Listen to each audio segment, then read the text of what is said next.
Hey, what's going on, guys? It's Ty here, and today we're going to be reacting to Mark Rober's new video, beating 5 scam arcade games with science, bro. And you already know it's Mark Rober, it's going to be a banger. But before we hop into this one, I want to quickly mention, please make sure to watch his original video before you watch mine. Link is in the description. Subscribe to him, subscribe to me. And, wow, dude, I'm happy Mark Rober's finally back. And let's hop straight into it, I guess. I mean, come on, bro. Here we go. This is me entering an arcade wearing just your normal everyday backpack. Only technically it's not your normal everyday backpack because when I set it here and then nonchalantly load a few balls into the water bottle, then it plays the game like a good robot should, and I win all the tickets. And that's pretty cool, but what if I told you I made similar backpacks not just for skee-ball, but for this game and this one, basically coming up with contraptions to absolutely dominate 5 of the most common arcade games, including some hacks that cost less than $1 and actually work to set world record ticket payouts. But we also secretly recorded data from a bunch of different arcades. So I'll teach you the strategies to beat the games that give out the most tickets, along with showing you the 5 games we discovered are actual scams. Wow. Don't ever step foot in another arcade again until you've watched this video in its entirety. Let's get started. Okay. I like the music, bro. Come on. Now, admittedly, the genesis for this video came when I was using my over-engineered bowling ball that I could control just by leaning. Because I thought, what if I took that same concept and applied it to mini golf? And while that idea could be really useful for getting a good golf score, there's just no real payoff for my efforts, which focused my attention to the holy grail of any mini golf course, the arcade. It was time to recoup all the allowance money I've lost as a kid, starting first with skee-ball. And before we really see it in action, let me first explain how it works. Because if you take away the backpack, you'll find a Frankenstein version of a softball pitching machine that we chopped up and modified so it runs just off batteries. Then there's a solenoid here that makes sure the skee balls get released one at a time. So if you just turn it on, then we put a ball in here, it fires the ball like this. The coolest part here, though, is when it's placed in the backpack, you roll this pocket up to reveal the ball exit, and then place this water bottle here as a clever disguise to load up to 3 balls at a time. Now, of course, if you don't have a secret robot backpack, here's how you win this game as a mere human. For starters, if you watch the pros play, yes, there are skee-ball pros, they actually aim for the 4,000 point hole. And this actually makes sense because even if your throw is a little too weak or a little too strong, you're still getting significant points. A common mistake is to take the bait and go all or nothing by aiming for the small 10,000 point hole in the corner. The pros aim for this only in desperate situations where they're behind and they need big points to make a comeback for the win. The other big tip is to brace your leg against the base of the machine in the same spot each time, and then try and only move your arm, which will make your throws more repeatable and accurate because you're reducing the variables that could lead to error. So if you want to win, just follow these tips and practice a bunch. Or you could just go with my route. Oh, no, bro, come on. This is just broken. It's broken.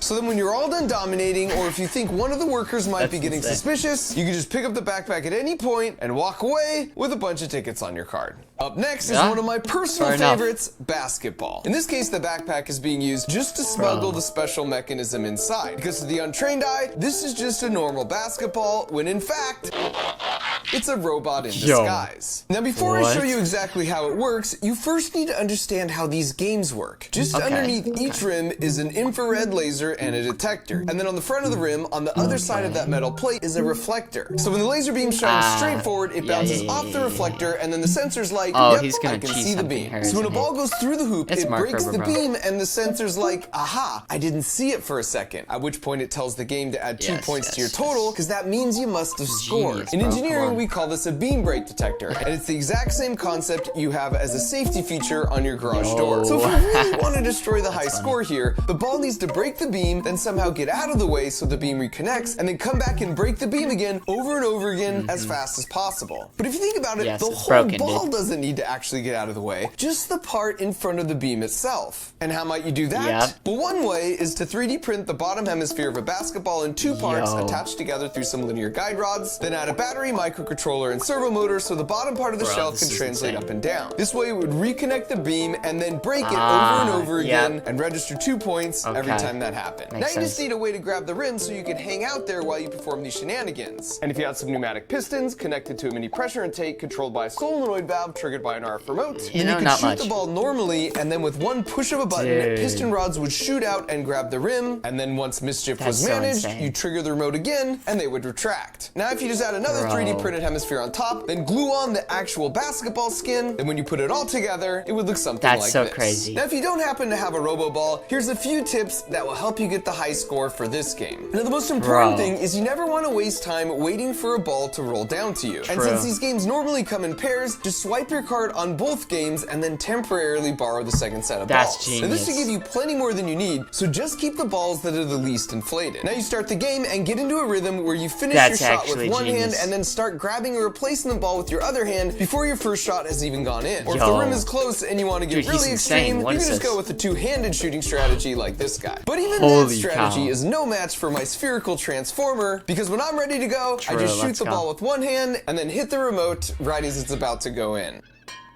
And now as the ball just sits there articulating, I simply watch those sweet points rack themselves right on up. What is that?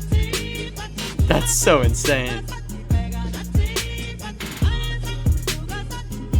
And then as soon as time's up, I just hit the remote again, and the piston rods retract. And while no one's the wiser, I've now engineered my way to a buttload of tickets and a new lifetime high score. 250. Next up is a really popular game called Quick Drop, where you hit this button to release these ping pong balls at the right moment, and if you get all 50 ping pong balls into the buckets within the 22 seconds allotted without missing any shots, then you hit the mega jackpot. But the thing is, to get all 50 balls in before the time runs out, there's essentially no margin for human error, which is good news for me, because robot backpacks don't make human errors. Now you notice when I walk up, I can just set the backpack down and it self-registers right in place. The trick here is we 3D printed an exact negative replica of the button housing on the game. And this piston rod that pokes through and pushes the button on the game is attached to this solenoid that's controlled by this Arduino microcontroller, and it tells it the exact timing needed to beat the game. Now if you're trying this on your own, here's what you need to know. To successfully do this in 22 seconds, you have to drop 4 balls in each bucket, except in 2 buckets, you've got to drop 5. Now dropping 5 into these 2 buckets isn't impossible, but the timing's so tight, it's really hard to pull off without them hitting the rim and bouncing out.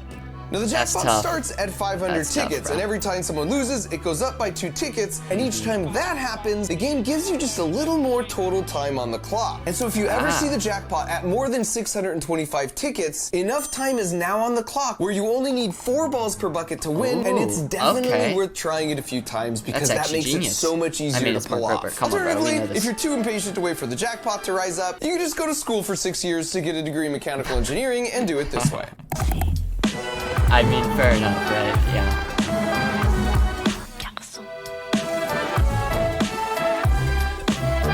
And then even as all 554 sweet, delicious tickets are being added to your account, you can just inconspicuously walk away with your backpack in tow.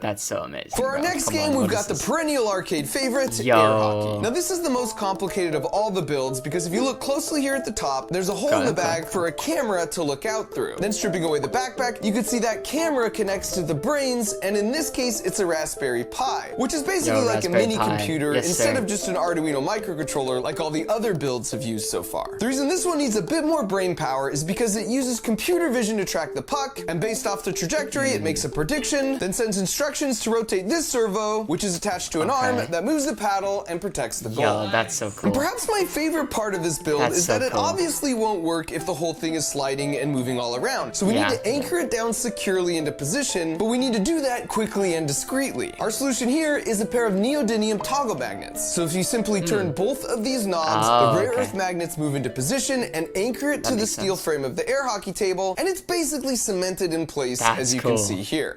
As for the human strategy here. Playing air hockey might seem like total chaos, but there are 4 simple tricks that will pretty much guarantee you can beat any casual player. The first is to hold the paddle like this and not like this. Doing that allows you to really whip the paddle around and gain extra speed on your shots. The second is that for your default defensive position, you want your paddle to be out here, not right up against the goal right here. That's because this cuts down the angle, and you only have to move the paddle back and forth this far to protect the whole goal, versus back and forth this far if you're against the edge. This is the same reason goalies will come out of the goal if there's a breakaway in soccer. Even for a bank shot, you now just have to move the paddle a small distance diagonally back like this. So your paddle should essentially always stay inside a triangle like this when you're playing defense. And when you watch professionals play, yes, there are air hockey professionals, you will see them employ both these first 2 tips. The third trick you'll also see is they try and play for possession. You want to try and cushion your opponent's shot and gain possession of the puck so you can set up your own shot, which leads to the last tip. Mix up the straight shots and bank shots, but try and practice at least one trick shot like this one, where you hit the puck down into the corner, and then when it rebounds back to you, you hit the bank shot for the win. Here's what that looks like in action.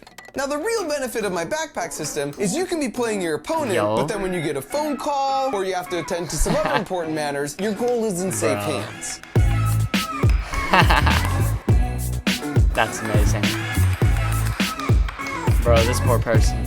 And then at your own leisure, you can eventually just come back and finish things off.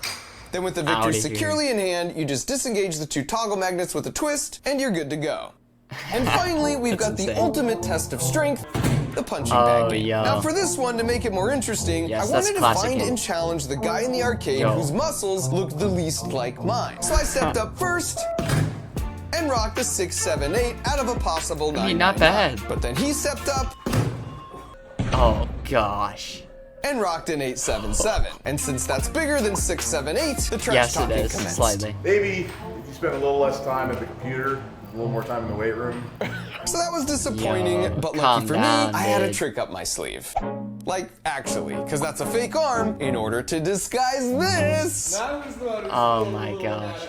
It's basically a bionic punching arm powered by 2 spring-loaded pistons. To set the springs, we use a threaded rod and a drill, and once under tension, they're held in place with a quick release mechanism I can trigger with my finger at the exact moment I want to punch a thing. Yo. And I would classify the initial test in the lab as encouraging. Now it's important to note, to play by the rules for this game, there's no side punching, pushing, running, kicking, or headbutting. But you'll notice there's no rule against spring-loaded piston punching gloves. Yeah, so now that my moment of sheer domination had arrived, I stepped up. Here we go.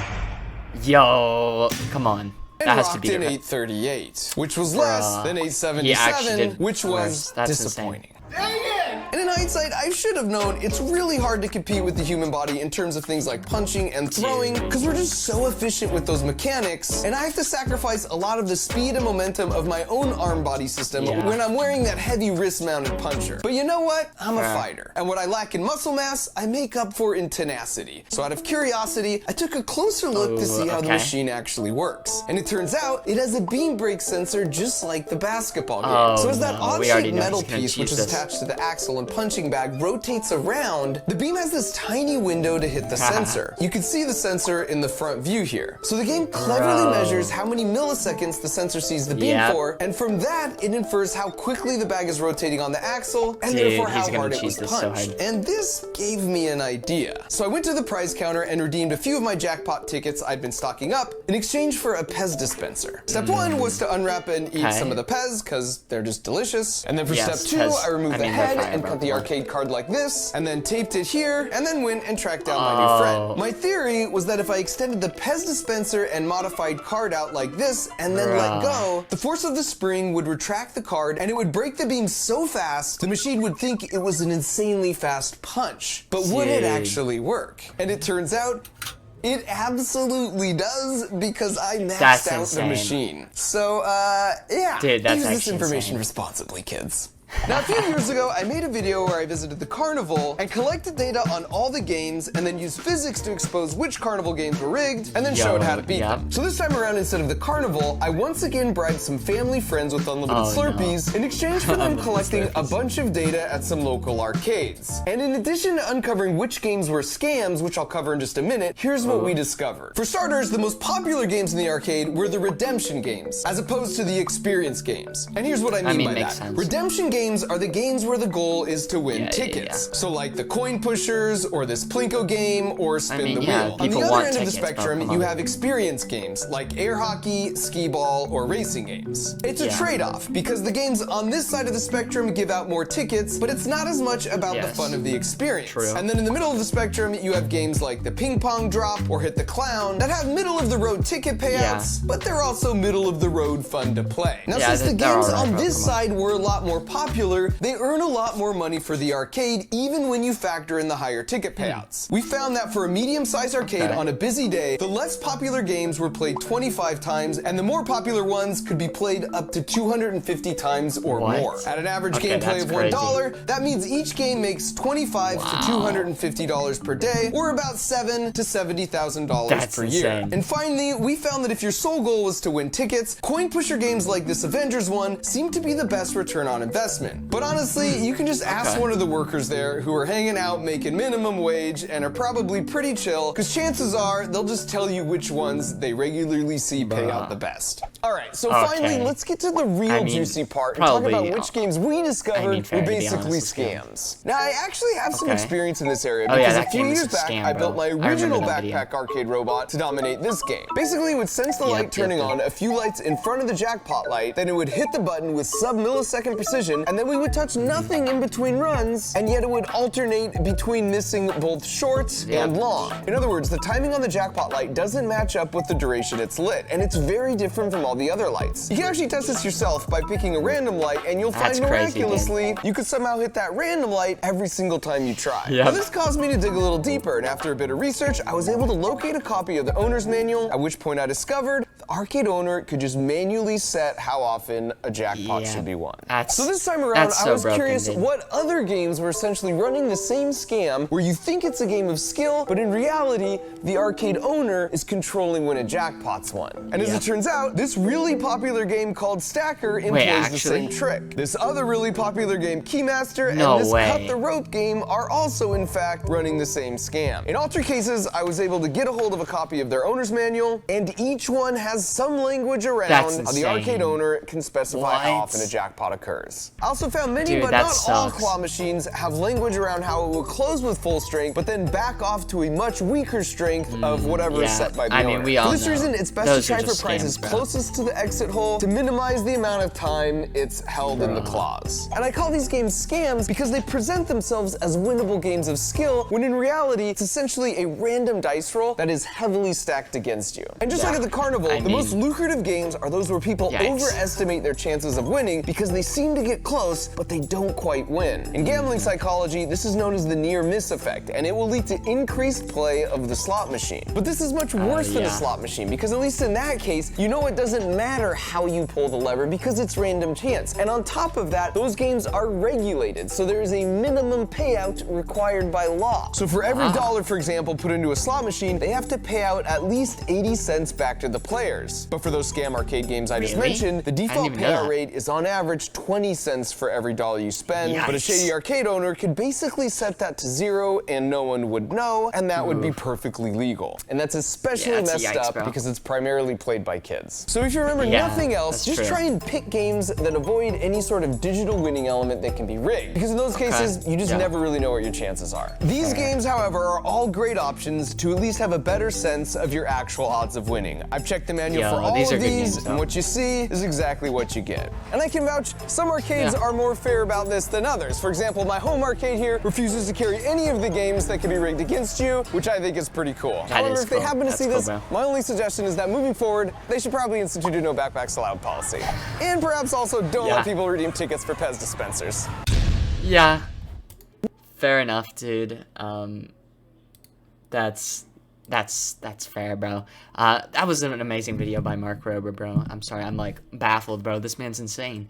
But that was an amazing video by him. If you guys did enjoy this one, please make sure to smash that like button and subscribe if you haven't already. And thank you guys so much for watching. As always, I'll see you all in the next one. Peace out.